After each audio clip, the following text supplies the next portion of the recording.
Hello mga sisilabayan, magluluto tayo ng isdang resip. Hindi ko alam kung anong tawag nyo dito, escabeche or sarsyado. Basta ako ay ginawa ko to, mamiss ko itong ulam na ito. Ayan mga sisilab, nagisa ako ng bawang, sibuyas at luya. Ayan, pagkayari niyan, nilagay ko ng kamatis.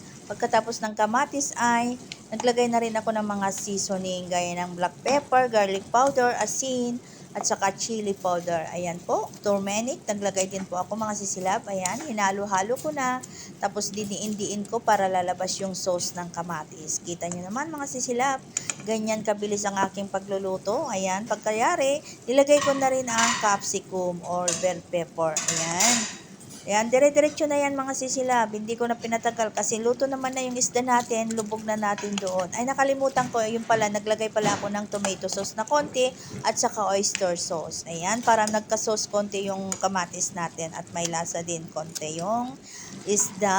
Ayan, nilagay na natin lahat. Nilagay na natin ang ating coriander or kinchay para mas magiging masarap at mabango ang ating isda. Ayan, nilubog-lubog ko para masipsip konti yung sauce mapunta sa isda.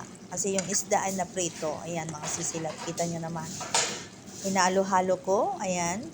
Para mag-mix yung sauce dyan sa isda. Ayan, mga sisilab. Kita nyo naman. Ang bilis. Ayan, yari na. Tapos na. Kita nyo naman, no? O, di ba? Napakasarap mga sisilab. Ang sarap ng lasa. Parang may sweet and sour siya. Ayan. Naglagay na ako kulit ng kinchay sa toppings niya para maganda naman tignan.